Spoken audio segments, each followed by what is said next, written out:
La dictadura o las dictaduras nunca hubieran podido mantenerse en el tiempo ni acallar las resistencias si no hubiera habido un aparato de medios de comunicación que fuera en la misma línea que la dictadura, ya sea por complicidad, por adhesión o por miedo a la muerte.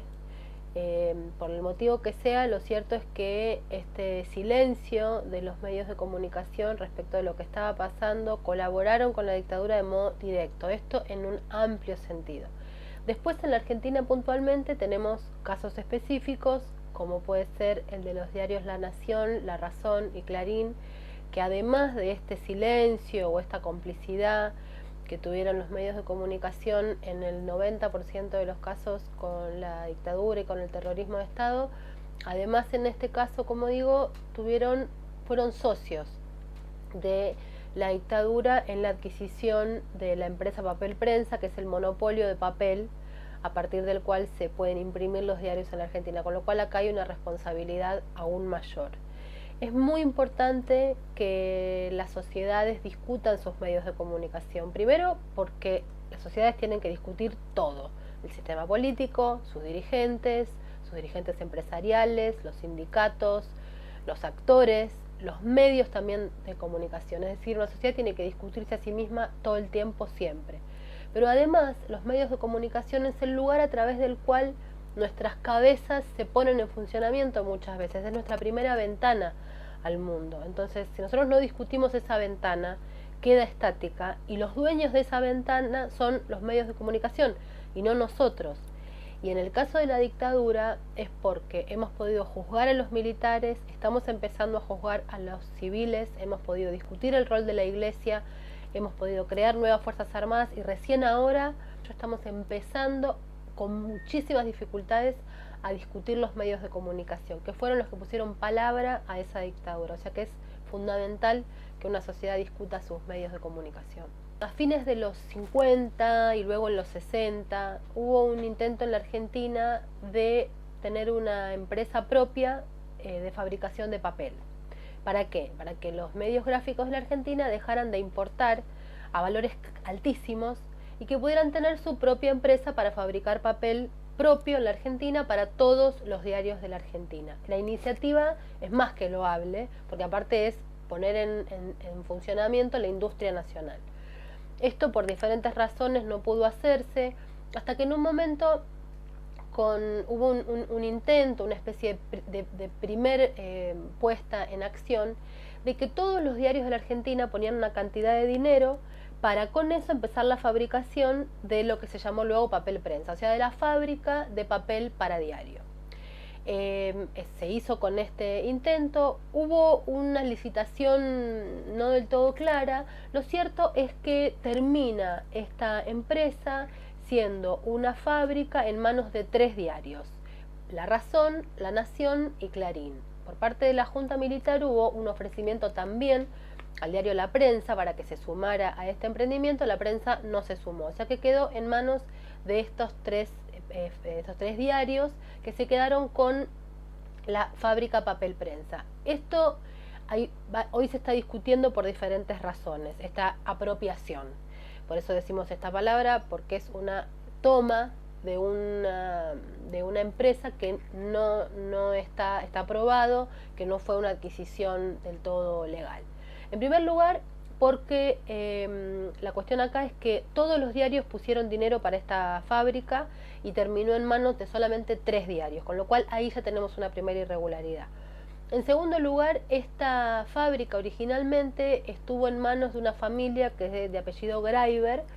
David Greiber, que era la cabeza visible, el principal accionista de esta familia, de esta empresa, muere en un accidente muy sospechoso, queda en manos de su esposa y su esposa es obligada a vender estas acciones de esta empresa a estos 3 diarios, La Razón, La Nación y Clarín, a través de la presión que ejercieron las empresas como grupos económicos muy poderosos y la Junta Militar a través del terror, a través del momento justamente del terrorismo de Estado. Entonces es en esas condiciones que se ceden las acciones de esta empresa. Pero además de todo eso, hay una tercer pata de la irregularidad, y esto lo prueban todos los papeles que quedaron del Estado durante el terrorismo de Estado, y es que esta empresa, dueña digamos, en manos de estos 3 diarios, ni siquiera cumplió con lo establecido en esta sociedad con la junta militar. Es decir,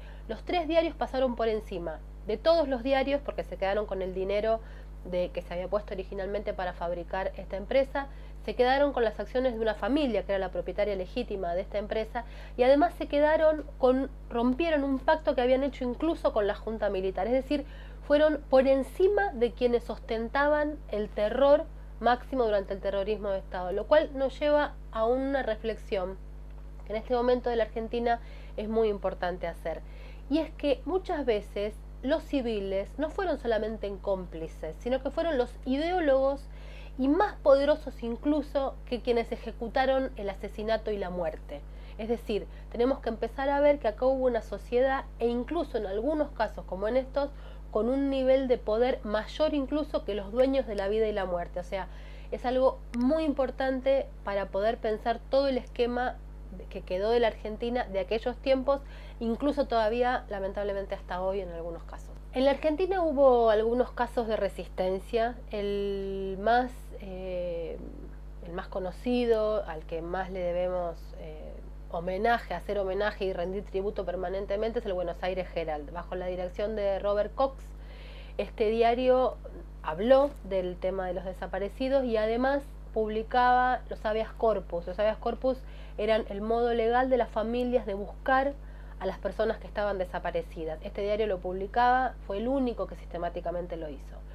Después tenemos algunos casos de algunos periodistas que lo hicieron, pero lo que pasa es que estos periodistas luego desaparecieron. Hay muchos nombres para dar, yo no quisiera puntualizar en algunos, porque finalmente hay casi 100 desaparecidos periodistas, entonces sería injusto en este sentido. Hubo casos individuales, no hubo medios en su totalidad, medios masivos de comunicación que hubieran tenido un papel así de digno como el Buenos Aires Herald. Sí es verdad que en algunos diarios masivos se colaban algunas columnitas, en Clarín incluso hay algunas pequeñas columnas, pero en realidad con posterioridad a 1979. Más bien en el 79 hubo una pequeñísima apertura en algunos medios, casi para blanquear su propia situación, cuando la Corte Interamericana de Derechos Humanos vino a la Argentina a averiguar el paradero de los desaparecidos, a averiguar qué es lo que estaba pasando. Entonces ahí algunos medios publicaron algunas cosas. En el año 1980 la dictadura sanciona, vamos a decir, pero en realidad no sanciona porque no había Congreso, dicta un decreto ley, el 22.285, que era la ley de radiodifusión que nos rigió hasta hace muy poquito tiempo, hasta el año 2009. La esencia de esta ley tenía que ver, por un lado, con todo el poder a la prensa comercial.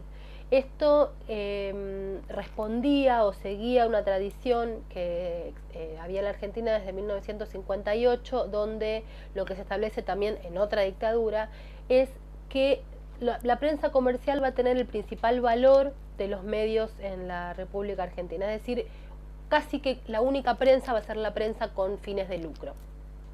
Entonces tenía por un lado esta pata, por otro lado tenía la que tenía que ver con lo que se llamaba la doctrina de la seguridad nacional, que es una doctrina que rigió los destinos de todas las dictaduras de América Latina, surgida en Estados Unidos, en el Consenso de Washington, que básicamente lo que determina es que el enemigo no es más externo, sino que es interno. Es el andamiaje político y argumental para sostener que hay que perseguir a los compatriotas, que el enemigo está dentro de la patria. Entonces, imaginemos lo que significa que una ley de medios de comunicación tenga, por un lado, todo el poder al fin de lucro, y por otro lado, toda la cuestión relacionada con el enemigo interno. O sea, claramente es una ley dictatorial, que cercena la libertad, censuradora de todo tipo de cosas, y además con esta idea de que estaba escrito así, la información debía ser veraz, objetiva y oportuna. ¿Oportuna para quién? Para los censores de la dictadura, justamente, que determinaban cuándo era la oportunidad de publicar algo o no publicarlo. En el año 2008 hubo en la Argentina una cobertura que fue terriblemente golpista de lo que pasó con la famosa Ya 125. Esa cobertura mostró cómo los medios de comunicación pueden contar una realidad que no necesariamente es la que ocurre. Esto desata un gran debate acerca del rol de los medios de comunicación en la Argentina, y es lo que a partir de este debate lleva al otro gran debate, que fue el de la ley de medios de servicios de comunicación audiovisual, que se sanciona en el año 2009. Esta ley tiene, yo para decirlo rápidamente, diría que tiene dos grandes méritos. Uno, el modo en que se discutió, que fue a través de los foros en toda la Argentina. Toda aquella persona que quiso pudo participar. Era un texto abierto, que se modificó, tuvo más de, creo que más de 100 y pico de modificaciones a lo largo del debate. Fue una ley que fue construida por toda la Argentina, debatida, abierta, es decir, que ganó mucho consenso en la sociedad con el trabajo de hormiga que se hizo con este debate de la ley.